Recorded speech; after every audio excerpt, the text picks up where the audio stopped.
Job లేక ఇబ్బంది పడుతున్నారా? అయితే మెడికల్ కోడింగ్ మీకు మంచి ఆప్షన్. వెంటనే కాల్ చేసి కోర్సులో జాయిన్ అవ్వండి.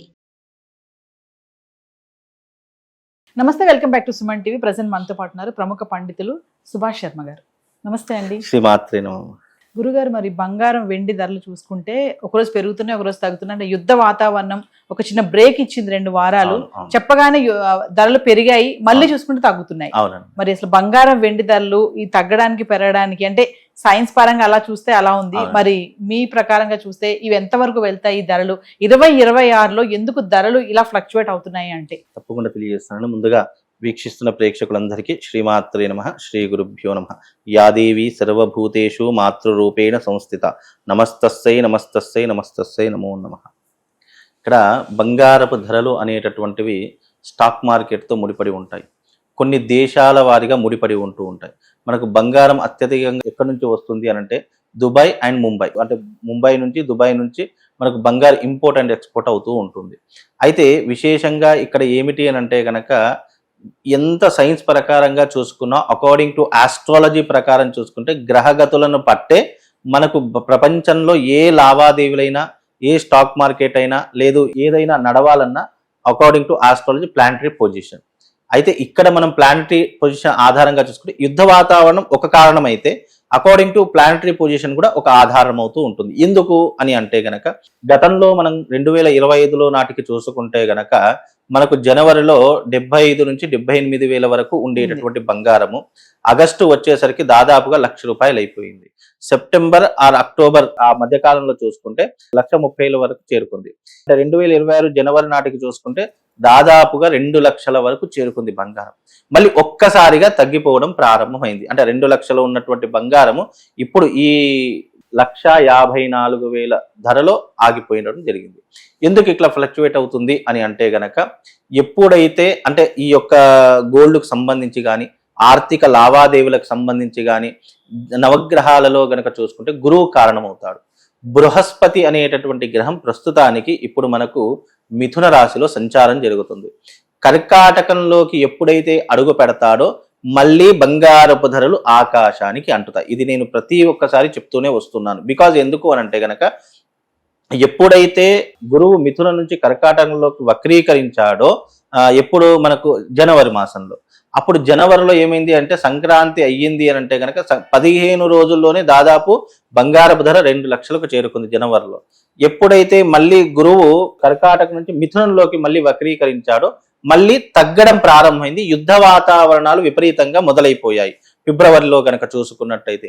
అంటే ఇక్కడ గ్రహగతుల యొక్క గమనాన్ని గనక చూసుకుంటే బృహస్పతి అనేటటువంటి గ్రహం ఏ రాశిలో ఉన్నప్పుడు ఎలాంటి ఫ్లక్చువేట్ అవుతాయి, ధరలు ఏ రకంగా పెరుగుతాయి తగ్గుతాయి అనేటువంటి జ్యోతిష శాస్త్రంలో చెప్పారు. ఆ గురువు కర్కాటక రాశిలో ఉచ్చస్థానంలో ఉంటాడు కనుక ఉచ్చస్థానంలో వచ్చినప్పుడు తప్పకుండా బంగారపు ధరలు పెరుగుతాయి. చాలా మంది ఏమనుకుంటారు అంటే పెరుగుతుంది తగ్గుతుంది, లేదు ఈ రోజు పెరిగింది మళ్ళీ రేపు తరిగిపోయింది, లేదా రేపు తరిగిపోయింది ఇవాళ పెరిగిపోయింది. చాలా మంది 1-2 రోజులు 3 రోజులు చూసుకుంటారు. బంగారం విలువ ఎప్పుడు అలా ధర క్యాలిక్యులేట్ చేసుకోకూడదు.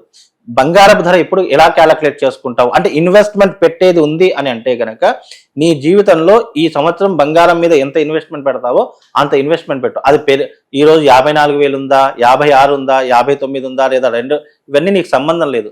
నువ్వు మళ్ళీ ఇప్పుడు పెట్టినటువంటి బంగారపు ధర 2027 నాటికి నువ్వు ధర క్యాలిక్యులేషన్ చేసుకో. మీరు ఎప్పుడు కూడా ఎవ్రీ ఇయర్ క్యాలిక్యులేషన్ చేసుకోండి. ఎవ్రీ ఇయర్ ధర పెరిగిందే తప్ప ఎక్కడా కూడా తరగలేదు. ఎక్కడా కూడా మీరు ప్రతి సంవత్సరం క్యాలిక్యులేషన్ ఇప్పుడు కూడా అంతే. పెరగడం తగ్గడము అనేటటువంటిది ఎవరికి అది ఉపయోగపడుతుందంటే ఈ రోజు తగ్గుతుంది రేపు పెరుగుతుంది కాబట్టి ఈ రోజు కొని రేపు అమ్మేయాలి అనేటటువంటి ఈ వర్తకులు ఎవరైతే ఉంటారో, వ్యాపారస్తులు ఎవరైతే వాళ్లకు లాభ నష్టాలు అనేటట్టు ఉంటాయి. కానీ సామాన్యుడికి కానీ, మధ్యతరగతి వాడికి కానీ, లేదా ఇన్వెస్ట్మెంట్ పెడదాము అనుకున్నటువంటి వ్యాపారస్తులకు కానీ లాంగ్ టర్మ్ ఇన్వెస్ట్మెంట్ ఏదైనా పెట్టాలి అంటే బంగారం మీద ఇన్వెస్ట్మెంట్ ఇప్పుడు పెట్టండి. ఇప్పుడు ధర తక్కువగానే ఉంది, 1,54,000 పెద్ద విషయం కాదు. ఎందుకంటే ఈ ధర మళ్ళీ నీకు డిసెంబర్ లేదా అక్టోబర్ వరకైనా నీకు ఈ ధర దాదాపు 1,90,000 నుంచి 2 లక్షల వరకు చేరుకుంటుంది.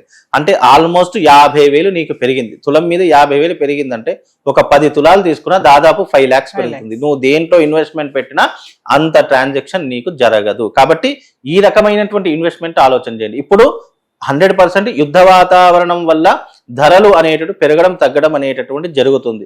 గోల్డ్ అంటేనే పెద్ద మాఫియా అండి. అది ఎలా ఉంటుంది అని అంటే కదా, స్టాక్ మార్కెట్ ఎప్పుడు పెరుగుతుంది ఎప్పుడు తరిగిపోతుంది అనేటటువంటిది అంచనా వేయడం కూడా చాలా తారుమారైపోతుంది. అంటే మన అంచనాలు కూడా తారుమారైపోతున్నాయి. కానీ అకార్డింగ్ టు ఆస్ట్రాలజీని నమ్ముకున్న వాళ్ళు 100% ఎప్పుడు పెరుగుతుంది ఎప్పుడు తరుగుతుంది అనేటటువంటిది ఒక క్యాలిక్యులేషన్ పర్టికులర్ గా ఉంటూ ఉంటుంది. కనుక ఇప్పుడు బంగారపు ధరలు తక్కువగానే ఉన్నాయి. నీకు మళ్ళీ ఈ ధరలు మళ్ళీ ఉండవు, మళ్ళీ నీకు పెరుగుతూనే పోతాయి తప్ప. ఎప్పుడే జూన్ 1వ తారీఖు నుంచి మళ్ళీ ధరలు పెరుగుతూ పోతూ ఉంటాయి. ఇది గుర్తుపెట్టుకో. ఎందుకంటే జూన్ 1వ తారీఖు గురుగ్రహము అంటే బృహస్పతి గ్రహము మిథునం నుంచి కర్కాటకంలోకి అడుగు పెడతాడు. ఎప్పుడైతే కర్కాటకంలోకి అడుగు పెట్టాడో బృహస్పతి, ఆ రోజు నుంచి బంగారం ధరలు, వెండి ధరలు, అలాగే చమురు ధరలు, విశేషంగా పప్పు దినుసుల ధరలు విపరీతంగా పెరుగుతాయి. గ్రాసరీస్ కూడా విపరీతంగా పెరిగిపోయేటటువంటి లక్షణాలు మనకు ఈ సంవత్సరం మొదలవుతాయండి. ఇప్పుడు అనవసరంగా మనం భయపడుతున్నాం, అయ్యో పెరుగుతుంది తగ్గిపోతుంది అని. కానీ క్యాలిక్యులేషన్ అనేటటువంటిది ఎప్పుడైనా కూడా మనం లాంగ్ టర్మ్ అంటే కనీసం ఒక 3-4 నెలలైనా బంగారం ధరలు అనేటటువంటి ఆలోచన చేసి పెట్టుకోవాలి తప్ప అనవసరంగా ఈ నెల పెరిగింది మళ్ళీ తరిగింది, మళ్ళీ తగ్గింది మళ్ళీ పెరిగింది అనేటటువంటి ఆలోచన భ్రమల్లో ఎవరు ఉండకండి. బంగారము భూమి ఈ రెండు ఎప్పుడు కూడా పెరుగుతూనే పోతాయి తప్ప తరగవు, గుర్తుపెట్టుకోండి. గురుగారు ఒక క్వశ్చన్ చెప్పండి. ఇప్పుడు ఏదైనా పని చేయాలి అంటే మనం సమయము, ముహూర్తాలు ఇవన్నీ చూసుకుంటాం, డేట్ కానీ ఇవన్నీ కూడా. మరి బంగారం కొనాలంటే కూడా అవి చూసుకొని కొనాలి అంటారా? ఏ టైం అయినా వెళ్ళి కొనుక్కోవచ్చా? మనం విశేషంగా గురు పుష్య యోగంలో బంగారం తీసుకోవాలని శాస్త్రం. గురువారము పుష్యమీ నక్షత్రం గనక వస్తే తప్పకుండా ఆ రోజు బంగారం తీసుకోండి. లేదా విలువైనటువంటి వస్తువులు కానీ ఆ ఆస్తులు కానీ ఏవో ఒకటి తీసుకోండి. గురు పుష్యామృత యోగం అనేటటువంటిది మనిషి జీవితాన్ని కుబేరుడిగా మార్చేటటువంటి అద్భుతమైనటువంటి యోగం. ప్రతి నెల గురువారము పుష్యమీ నక్షత్రం వస్తే గనక మీరు క్యాలెండర్ దగ్గర పెట్టుకొని అండర్లైన్ చేసుకోండి. ఎప్పుడైనా కానీ గురువారం పుష్యమీ నక్షత్రం ఉంది అంటే ఆ రోజున బంగారం కానీ వెండి కానీ ఆస్తులు కానీ ఏదో ఒకటి కొనుగోలు చేసుకోండి. అది దాన్ని ఏమంటారు, గురు పుష్యామృత యోగము అని అంటారు. అది మనిషి జీవితంలో కుబేర యోగాన్ని సూచించేటటువంటి అద్భుతమైనటువంటి యోగం. కనుక ఆ రోజున బంగారం తీసుకోవాలి. విశేషంగా ఇంకా బంగారం తీసుకునేటటువంటి నక్షత్రాలు కొన్ని ఉంటాయి. శ్రవణ నక్షత్రము, పుష్యమీ నక్షత్రము, అలాగే మృగశిరా నక్షత్రము, రోహిణీ నక్షత్రము.